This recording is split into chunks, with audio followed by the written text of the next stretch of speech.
મહિપતસિંહ બાપુ મુસલમાન છે તેવા મિત્રો વિડીયો અત્યારે સોશિયલ મીડિયામાં ખૂબ જ ઝડપથી વાયરલ થઈ રહ્યા છે।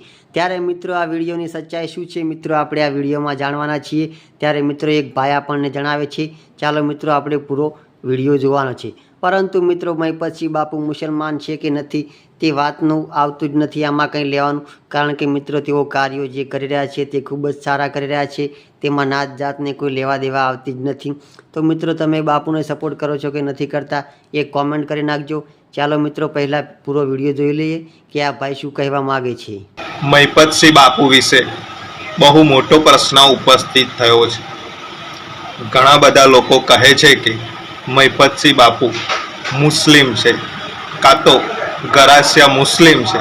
હવે ગરાસિયા મુસ્લિમ એટલે કે માની લો કે જે તે સમયે કોઈને મારીને મુસલમાન બનાવવામાં આવ્યા હોય અને પછી પાછા હિન્દુ બની ગયા, કાં તો પછી કોઈને મુસલમાનોએ લોભ લાલચ આપીને હિન્દુમાંથી મુસલમાન બનાવ્યા હોય, કોઈને જમીન આપીને મુસલમાન બનાવ્યા હોય, કોઈને મકાન આપીને મુસલમાન બનાવ્યા હોય।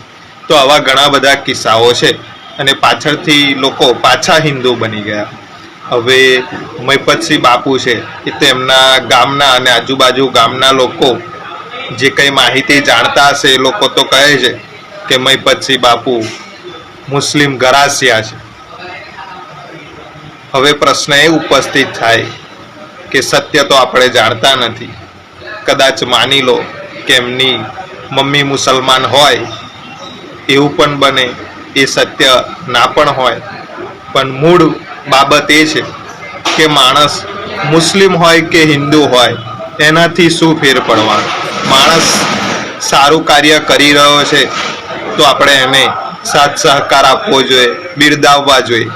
જેમ કે અબ્દુલ કલામ સાહેબ, આજે ગાંધીજી જેટલું ઊંચું નામ, જ્યાં સુધી ગાંધીજીનું નામ રહેશે આ દેશની અંદર ત્યાં સુધી અબ્દુલ કલામનું પણ નામ રહેશે। દેશ માટે પોતાનું જીવન બલિદાન કરનાર અબ્દુલ કલામ આજે દરેક ભારતીયોના દિલમાં વસે છે, એમ આજે મહિપતસિંહ બાપુ ગુજરાતના દરેક દિલના અંદર વસે છે અને સારું કાર્ય પણ કરી રહ્યા છે। સાહેબ આટલા બધા વૃદ્ધોને, આટલા બધા બાળકોને લોકોની પરિસ્થિતિ સુધારવા માટે, ગરીબ બાળકોને આગળ લઈ જવા માટે આટલું બધું કામ કરતા હોય તો પછી જ્યારે મહિપતસિંહ બાપુ વિશે પ્રશ્નો ઉપસ્થિત થાય ત્યારે સાહેબ લોકોએ ક્યારેય, જે લોકો આજે સોશિયલ મીડિયા ઉપર મહિપતસિંહ બાપુને નીચા બતાવવાનું કામ કરી રહ્યા છે એમની એક પણ બાબતને ક્યારેય ધ્યાન પર લેશો નહીં। મહિપતસિંહ બાપુ જે પ્રમાણે કામ કરી રહ્યા છે એ બિરદાવવા લાયક છે અને એમના કાર્યોને જોઈને જ લોકો વધારે દાન આપે છે। સાહેબ વર્ષોથી ટ્રસ્ટની ઘણી બધી સંસ્થાઓ ચાલે છે। હવે આ બધા ટ્રસ્ટો લેભાગુ માણસો હતા અને પૈસા ખાઈ જતા હતા લોકોના દાનના, જ્યારે મહિપતસિંહ આ શરૂઆત કરી અને લોકોને કાર્ય સારું લાગ્યું એમનું એટલે ખૂબ દાન આપે છે, એટલે એની ઈર્ષાથી ઘણા બધા લોકોની દુકાનો દાન લેવાની બંધ થઈ ગઈ, એમની આવક બંધ થઈ ગઈ, એટલે આ લોકો આજે મહિપતસિંહને ટાર્ગેટ કરી રહ્યા છે। એટલે હું તો એટલું કહું છું કે મહિપતસિંહ બાપુની ઈચ્છા હતી કે પોતે હેલિકોપ્ટર લે તો હું તો ગુજરાતની પ્રજાને ચોક્કસ કહીશ કે 6000 કરોડની વસ્તી છે, ખાલી સાહેબ તમે જીપેમાં એક રૂપિયો કરી દેશો મહિપતસિંહ બાપુના એકાઉન્ટમાં તો પણ 1 કરોડ રૂપિયા આરામથી એમને મળી જશે અને હપ્તેથી હેલિકોપ્ટર પણ લઈ જશે। સાહેબ મહાત્મા ગાંધી હોય, કોઈ દેશનો નેતા હોય કે વડાપ્રધાન હોય, સાહેબ જ્યારે એને સંસ્થા, દેશ, રાજ્ય ચલાવવું હોય ત્યારે એને લોકો પાસેથી જ પૈસા મેળવવા પડે અને પૈસાથી જ એ સેવાનું કાર્ય કરી શકે। આ કઈ દેશના મહિપતસિંહ બાપુ દેશના અંબાણી તો નથી કે પોતાના પૈસે આટલો બધો ખર્ચ ઉઠાવી શકે।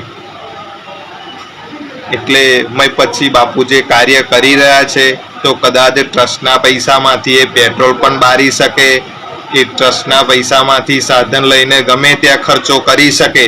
એનાથી પ્રજાના મનમાં ક્યારેય પ્રશ્નો ઉપસ્થિત થવા જોઈએ નહીં. મહિપતસિંહ બાપુએ આજે ગમે તેટલું દાન આપ્યું, દાન લોકોએ આપ્યું, પણ એમને ક્યાંય પણ પોતાના નામે જમીન ખરીદી અને પોતાની 7 પેઢી જીવી શકે એટલા રૂપિયા ભેગા કર્યા હોય તો તમે સાબિતી બતાવો. એ તમામ સંસ્થાઓ અને તમામ જગ્યાઓ હંમેશા વૃદ્ધો અને બાળકોને કામમાં આવે એટલા માટે જ જગ્યાઓ વેચાણથી પણ રાખે છે. એમની 7 પેઢી આરામથી ખાય એટલા માટે ક્યારેય પૈસો એમને ભેગો કર્યો નથી. એ હંમેશા બાળકોનું સારું ઈચ્છે છે. એટલે મારા ખ્યાલથી તો માણસ મુસ્લિમ હોય કે હિન્દુ હોય, જો એ સારો માણસ હોય તો એ મહાન છે. આજે શિક્ષણની અંદર આપણે ખાનસર કહીએ છીએ, બરાબર, કરોડો રૂપિયા છોડી અને આજે દેશના યુવાનોને સારું શિક્ષણ આપી અને ઘણા બધાની જિંદગી એમને બનાવી છે.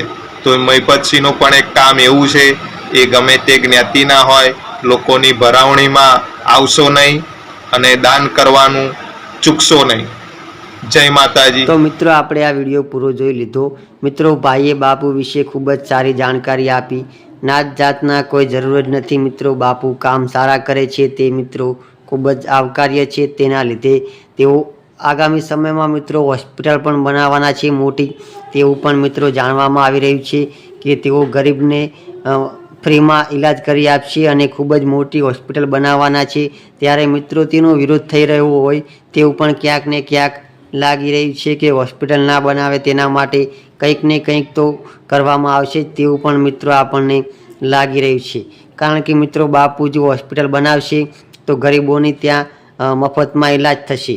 તો મિત્રો ગરીબોની મફતમાં ઈલાજ થશે તો તેઓ પ્રાઇવેટ હોસ્પિટલોમાં જશે નહીં. તેનાથી મિત્રો પ્રાઇવેટ હોસ્પિટલોને પણ નુકસાન થઈ શકે છે એમ તે.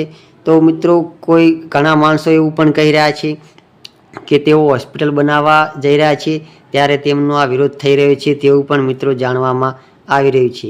બાકી મિત્રો તમારું શું કહેવું થાય છે એક કોમેન્ટ કરી નાખજો અને ચેનલ પર નવા આવ્યા હોય તો વિડીયોને લાઇક, શેર, સબસ્ક્રાઈબ કરી દેજો, જેથી મિત્રો નવો વિડીયો મૂકો કે તરત જ નોટિફિકેશન મળી જાય. જય માતાજી.